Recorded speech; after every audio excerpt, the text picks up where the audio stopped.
"You're coming with me," said the rancher.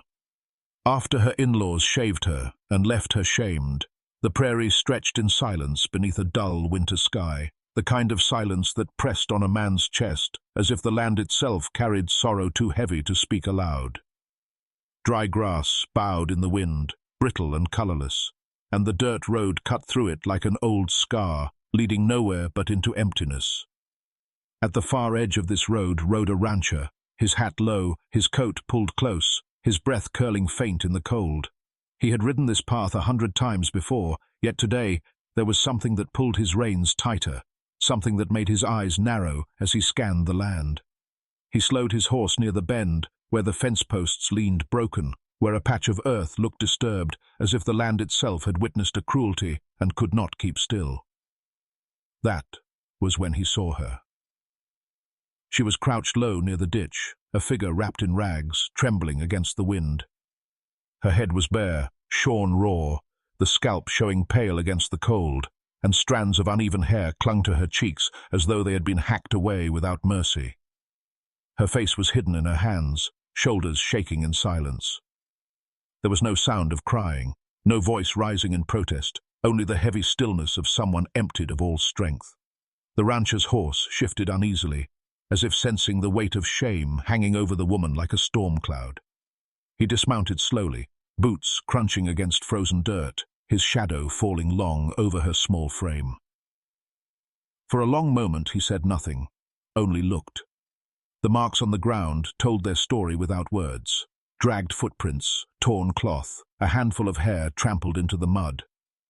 Whoever had done this to her had left her here, discarded like refuse, stripped not only of dignity, but of identity itself. The rancher's chest tightened. He knew cruelty when he saw it. He had seen men beaten by war, women abandoned by families, children left to starve. But there was something sharper here, something that struck the bone, the deliberate shaving of a woman's head, the branding of shame that cut deeper than any whip. He lowered himself slowly, his voice rough but steady, though he was not yet sure if he would speak at all. The woman flinched at his presence, curling tighter into herself, as though expecting another blow. The rancher reached out, but stopped, letting his hand fall against his knee instead. The land was silent, but for the wind, and in that silence, the truth was plain. She had been left to disappear. The woman did not lift her head. She seemed carved into the earth, as though she had decided to stay in that ditch until the wind buried her in dust. The rancher stood over her, his jaw clenched, his breath slow, the leather of his gloves creaking as his hands tightened and loosened against themselves. He was no stranger to broken souls. He had buried friends after gunfire and carried women out of burned homes when raids swept through settlements. But this was different. War left scars that could be hidden beneath coats or swallowed behind silence. What had been done to her was meant to be seen. It was a brand no one could miss, and once the town's eyes fixed on her, shame would follow like a pack of wolves, tearing piece by piece until nothing was left. He looked down the road, empty as far as the eye could stretch, and wondered if it would be kinder to leave her. Maybe she wanted the earth more than she wanted another man's hand pulling her back into it. Maybe she would not survive under his roof, among neighbors who whispered and spat when their pride demanded it. He thought of the weight of bringing her into his world, the long stares, the cruel remarks, the endless labor of convincing a soul all red. I shattered that life was still worth the burden. He had carried too many burdens himself, and for years he had sworn never again to take on another's pain.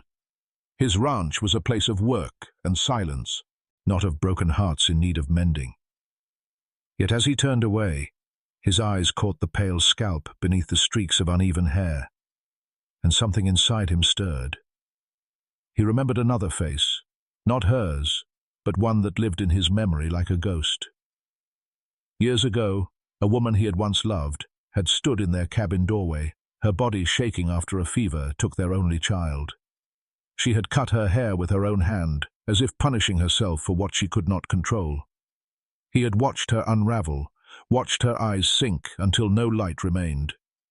And he had failed her then. He had walked away from her grief, burying himself in fields and fences while she withered alone. When she left him, he had told himself it was fate, that nothing could be saved. But the truth was sharper. He had abandoned her when she needed someone to stay. The rancher let out a long breath.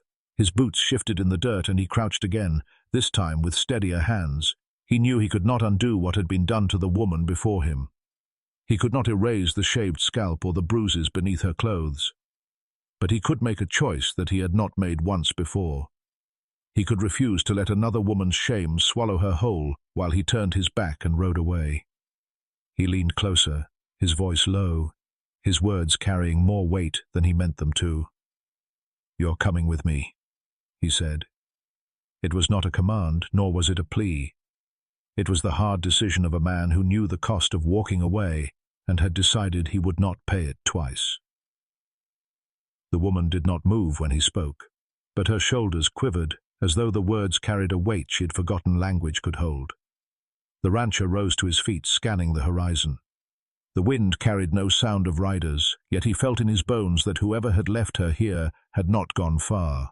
People who did this did not simply disappear into the land. They lingered, they boasted. They waited for shame to spread its poison. He helped her up with quiet hands, careful not to startle her. She leaned against him weakly, her body thin beneath the torn cloth. He guided her toward his horse, and though she resisted at first, clutching his sleeve with shaking fingers as if to warn him away, he lifted her gently into the saddle. She clung to the horn with silent desperation, her head bowed low. He mounted behind her, his eyes never leaving the road. As they rode, fragments of truth slipped from her trembling lips. Her in-laws had dragged her from her home at dawn, accusing her of dishonoring their name. They shaved her head in front of neighbors, spitting words like stones, saying a barren woman was no woman at all. Her husband had stood by, silent, his shame heavier than his loyalty. When the deed was done, they left her at the road's edge like refuse. She whispered no more after that, her breath shallow, her body stiff against him, as though speaking had drained what little strength remained. The rancher's jaw set hard. He had known men cruel enough to beat, to starve, to abandon. But to strip a woman of dignity in the open, to mark her as an outcast in the eyes of the whole town, was a cruelty designed not only to punish, but to destroy. He knew this kind of violence was not finished when the act was done. It followed, fed by whispers and by vengeance, and he knew men like her in-laws would not forgive her survival. If they heard she had been taken in, they would come. Not because they wanted her back, but because shame was a disease they preferred to bury rather than risk seeing rise again. The rancher guided his horse faster, the land passing in long, empty stretches. Yet even in the silence, he felt the noose tightening. A neighbor had seen. A rider on the ridge had turned his head too long. Soon the story would travel, faster than the wind, and with it would come men with fists and rifles, demanding he hand her back.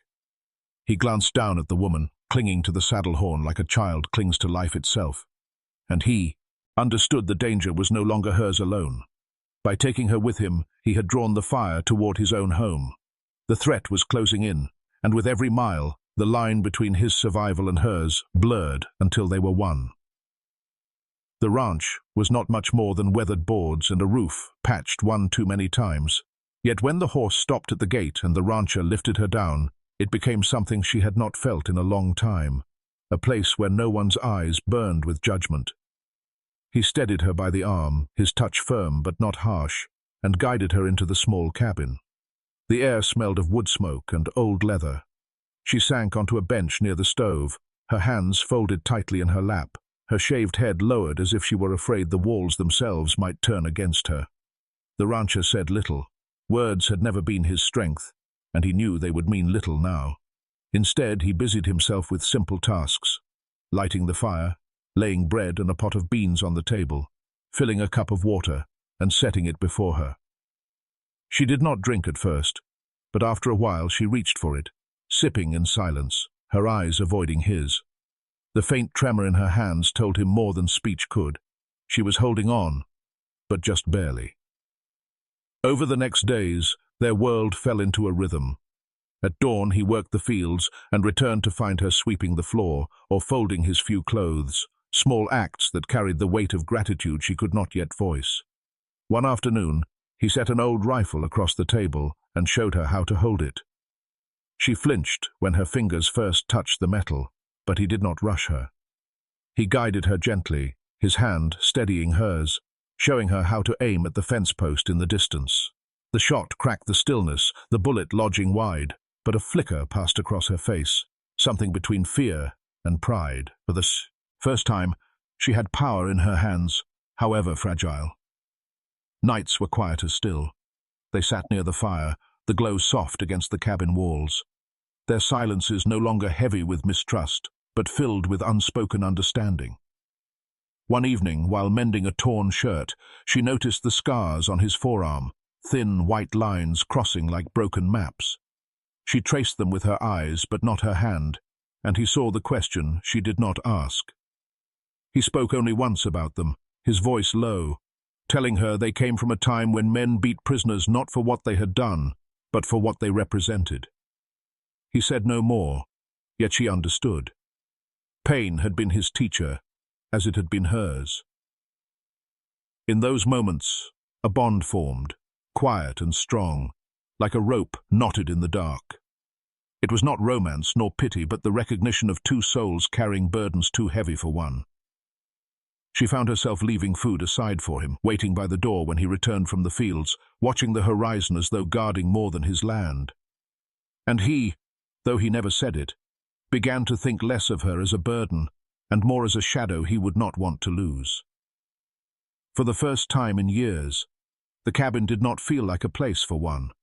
It felt like the pause before a storm, fragile but real, a stillness that let them breathe as though the world beyond their gate did not exist.